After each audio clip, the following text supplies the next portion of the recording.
looking to make sure they can find success in those team fights, but it definitely feels like, just from eyes on it, SK have a bit of an easier time in setting those ones up. And I mean, there is just a giant target on Renata, not too far off either, so maybe we're going to see some fireworks up on this top side. The Flame Splitter kind of pushing in Irrelevant, now going to get ghosted upon. He flashes away, he doesn't have his equalizer just yet. They flash in on top of him. Irrelevant needs one more auto and he will get it. He hit level 6, but it shall not save him. Now Sheo knows that he is dead to rights. 2-1 to SK. And this is a very similar story to what we saw between SK and BDS in week 1 of the split. Hard focus from SK. Deal there, so we've seen now both supports kind of having themselves in unfortunate positions as both top laners now find themselves in a 1v1. The equalizer comes down as well as the overheat. The Ignite's been ticking onto Adam. He's got some extra movement, but he's not got the damage.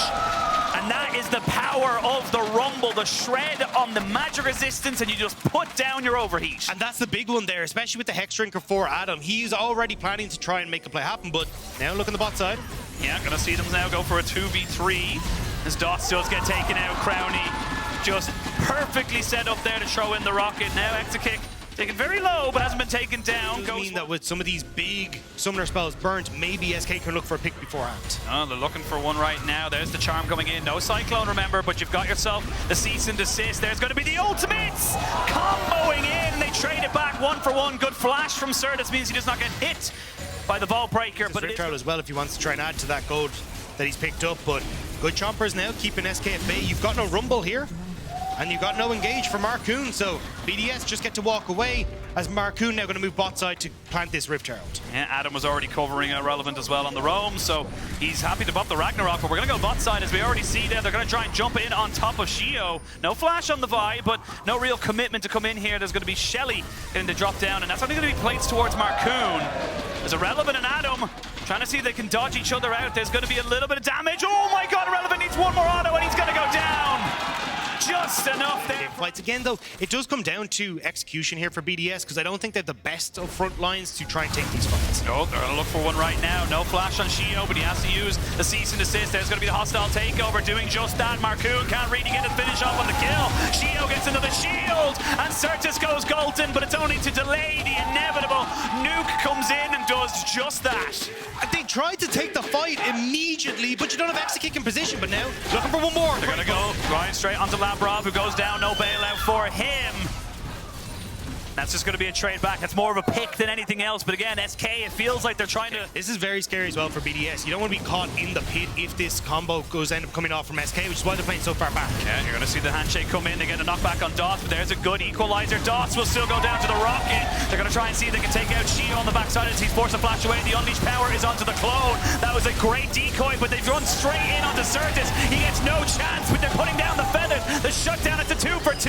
Exakick lets the feathers fly. Oh, that zap was almost exceptional, but it's a 2-for-2. In the end, you feel like BDS are still coming out that bit stronger. They just managed to eke away from the engage from SK. Very spread. Here we go. Markoon, you don't need to be there, and you will be shut down. Nuke picks up his second kill, and again, just small little differences in what are making started. They don't know it's been started just yet. They see 3 people kind of keeping this one away. They're kind of soloing it off. I think SK are way too late to this party. This dragon is going to be secured. That's going to be Soul, an Infernal Soul at just after 24 minutes. And the fact that you are playing a composition that still has a ton of scaling to come through, trying to consistently be drawn into these fights, but not actually able to pick up the gold or in these grouped situations. Labrov, though. Labrov gets charmed, but the scan of the week is good. They're going to pop down the ultimate onto Crownie, try and separate him out from the fight. Dots gets jumped on by Adam, and he is dead. Markoon can't make much else work, but he does get the Syndra now. The Jinx is getting excited. Crownie's on the hunt. They haven't found Sertuss, but Crownie has a feeling he's somewhere in their own jungle. You've got the 1v1 back in the top lane, and Adam asserts his dominance on this Olaf pick.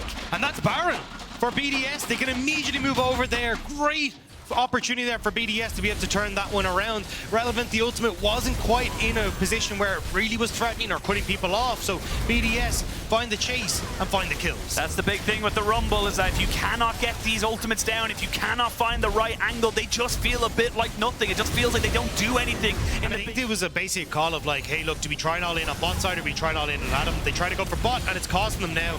As again, bot lane tower going to be taken. Yeah, that's going to be the base cracked open on the bot side. That's inhibitor number 1. Almost certain to fall with it. They've got the minions in mid lane as well. Sertuss trying to use the Orb of Deception to see if he can maybe get rid of these minions, but It's just so difficult right now. There's just not really a lot you can do as SK with this Baron buff still going.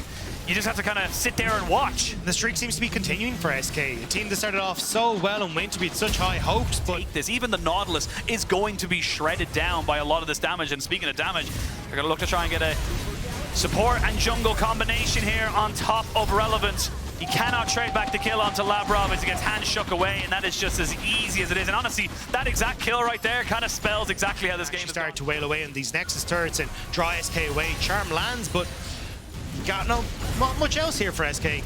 Yep, you can see the hook just go wide as well. As you mentioned, Adam was escorting the minions into that mid lane to give himself an angle as well. They're going to jump in on top of Markoon. Good charm here on the Sheo, means he's going to have to use his stopwatch.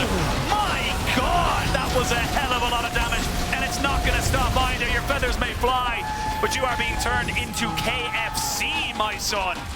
And that is going to be SK kind of rolling over as BDS continue how they left the regular split and looking just as good in game number 1. And you can hear the French crowd here, happy as Larry with BDS. That was a fantastic game that pad the stats in a negative way as they now finish off the Nexus. Yeah, Crownie doesn't care. You got the win. Stats are just stats, and that is going to be a dominant game 1 for BDS. From start to finish, BDS had full control, pushing mid, bot, making sure that Adam had control over that top side in the early stages as well. And even with that early pressure towards Irrelevant, Adam still had to turn it around. This was a statement for